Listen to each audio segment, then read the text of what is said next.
The deepest role of the 36th gift is to help humans to become human, by respecting others and by embracing your own suffering, whatever it looks like, rather than being dragged down into the depth of victimhood. Gene Key 36, with the shadow of turbulence and the Siddhi of compassion, and it's the path of humanity. My wisdom story. The world expected my father to be a bad seed, so he became one. He cheated on my mother, had a bad temper, and created chaos wherever he went.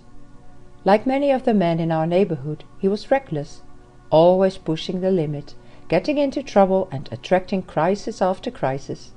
He didn't mean to hurt us, which is probably why he hid so much from us, and why he begged for forgiveness when my mother and grandmother finally kicked him out. My mother and grandmother were strong women who did their best to raise and protect me. Their task wasn't easy, given our turbulent neighborhood, where the police frightened us as much as the gangs. I witnessed more tragedies than a young boy ever should. I also watched the news and saw how men like my father were perceived. I promised myself I'd never be like him or cause the pain he caused. As a teen, if I felt anger or lust, I'd go with my grandmother to church and pray for my sins to be taken away. But over time, the stress got to me, and my nervousness gave me tics. Though inside I was sensitive and caring, I avoided eye contact with people and appeared shifty. I was hard to reach and had few friends, although there was one girl in my church who I secretly fancied. Too shy to approach her, I followed her home one day, hid in the bushes and peeked in her window. She saw someone in the bushes and called the police. Imagine the shame I felt when my poor mother and grandmother had to come to jail and bail me out. The charges were dropped as soon as the girl discovered who it was, but I was still required to meet with a social worker. Something in his eyes reassured me he'd been there. He knew suffering deep in his bones. He didn't just see the terror, shame, or nervousness in me. He saw the good seed. It was a strange and amazing experience to have a man encourage me to talk about my feelings. I knew instantly that I'd one day come to do exactly what he did. I'd see the good seed in everyone I met.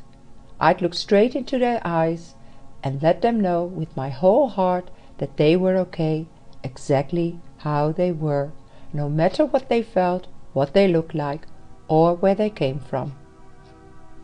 My gift to you. I come to celebrate your humanity, to remind you of your innate goodness, and to reassure you that there is no feeling in you that is inherently wrong or bad. No matter what you've done or experienced in life, you are innocent at your core. What matters now is not what you feel, but what you do with your feelings.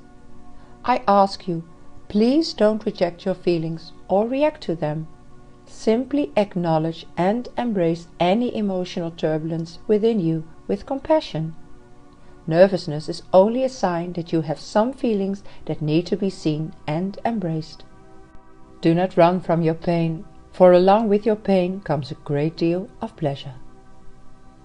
And now some questions for you to deepen your contemplation. Where are you avoiding turbulence or change in your life? Do you ever find it hard to relax, to let people in, or to fully welcome your sexuality? Do you tend to attract emotional crisis? What feelings do you judge the most as being bad or shameful? Who are the people in your life who have been able to see your humanity, even when you couldn't see it yourself? Keep a list of these people in your journal, and if you don't have anyone in your life right now who can do this, it may be time to seek out some support. That's it. Much love and happy contemplating.